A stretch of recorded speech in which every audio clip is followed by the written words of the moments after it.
Flying text in Animate Part 1. In this video we're going to introduce you to how to create flying text that does a couple of other exaggerations in animation, and also look at easing the text so that it creates a bit more of a lifelike or a bit more of an effective animation, and some of the techniques that we will use to do that. First thing we're going to do is create a new file. So in File, New, we're going to choose a standard stage. We'll make it about 800 by 400. We'll leave the frame rate at 30 frames, say, and we'll leave it as Action Shoot 3.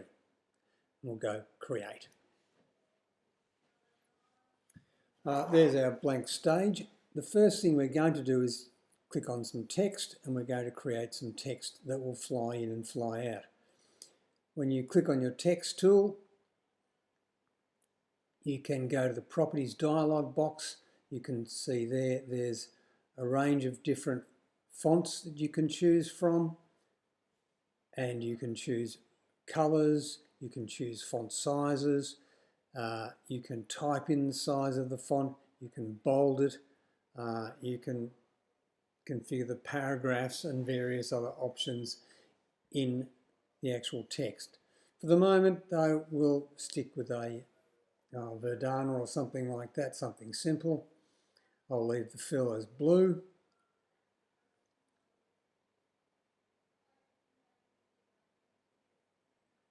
And I'll be quite creative and type in flying text.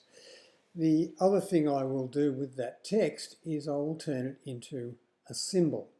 Remember in the other videos you could do a lot more with symbols. So create, convert, modify, convert to symbol. I'll give it a name like flying text and go OK. And it places it in the library. Again, we'll leave the rest of those things as a default. Once it's in the library, you can use it multiple times. For the moment, what we're going to do is we're going to take it off the stage, so it will fly in from off the stage, and we're going to drag it into the center of the stage and then fly it off again. So the first thing I'll do is, having placed it off the stage, I'm going to put some rulers in that allows me to sit the text on top of a line, so it's got a consistent place right across the whole stage. Now you don't have to do that, it's just for neatness. But there's other things there. There's also some snapping tools. It snaps to the guide, snaps to a line, snaps to a grid. There are a range of tools that you can use in this to make things behave the way you want. I'm going to click on 40 and hit F6 to create a keyframe, and the text is going to go into the middle and turn up at that point in the keyframe.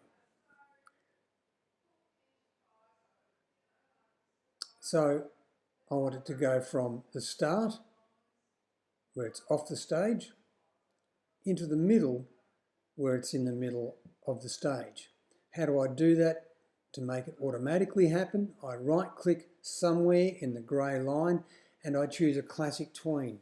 We will be looking at motion tweens. They don't need a keyframe, whereas classic tweens do. So that's why we've used a keyframe at around about frame 40. So we'll select classic tween, and watch what happens now. It turns purple and you get a line saying that there's a tween. It actually takes care of each of the frames between the start and the finish for us. It fills it in automatically. It means that we don't have to do frame by frame and get it exactly right or whatever. Next, I'm going to go to frame 100 and hit F6 again. This between here, frame 40 and frame 100, I want to stay still and not move. And then I want to take it off the stage. So around about frame 115, which is about a half a second, given we're 30 frames a second. And I'm going to hit another F6, another keyframe, then take it off the stage, and again go to somewhere inside my 2 keyframes, somewhere in the grey area, right click and choose Classic Tween. Let's test it. Yep, that works. Yes, comes into the middle, stays there, and then flies off. If I go Command Return, it should play the whole thing.